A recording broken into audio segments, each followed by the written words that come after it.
So this is what was kind of tickling my brain about, because normally when the writers, where they position these stories is very important to the overall message that they're trying to convey, right? Okay. Yep. So we've already seen that there's a story right before this where Jesus is turning cultural leadership norms on its head. Yep. How if you want to be first, you need to be last. Mm-hmm. What he's saying is that the least of these are important. Mm-hmm. That the people in the margins. And that would have, for sure, been a blind person.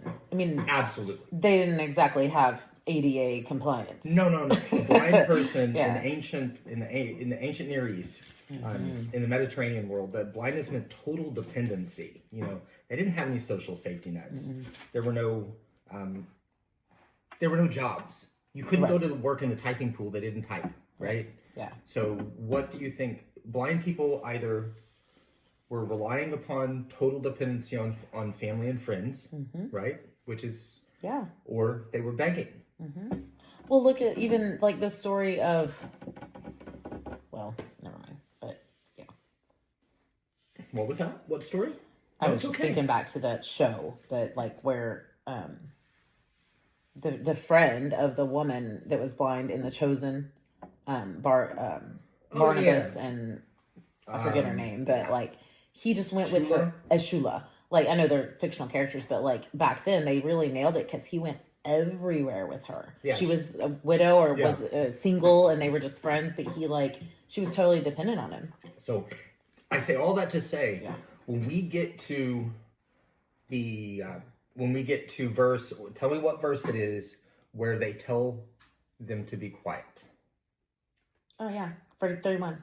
31? Be quiet, the crowd yelled at them, but they only shouted louder, Lord, Son of David, have mercy on us. Right. So when they shouted, verse 31, be quiet, it was a cultural and social norm to exclude blind people from temple worship, from full participation in temple worship. Yeah.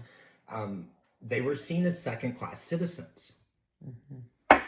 And they ignore the cultural norm because they recognize Jesus as something different. That's significant. Because normally if they were told to shut up, they would. Right. They get right in their place, probably. Yeah, because this is a societal norm. Shout louder. Yeah, so they... Wow. And what does he do? Does he ignore them? So... Stopped. Leadership in their traditional hierarchy would not have paid any attention to the blind beggar, right? To the two blind beggars, because in their hierarchy, it would have been normative for them to just see them as less. It wasn't it. Yeah, it was the framework that they lived by. So what this chapter is doing is consistently challenging the prevailing cultural framework of who and what's important.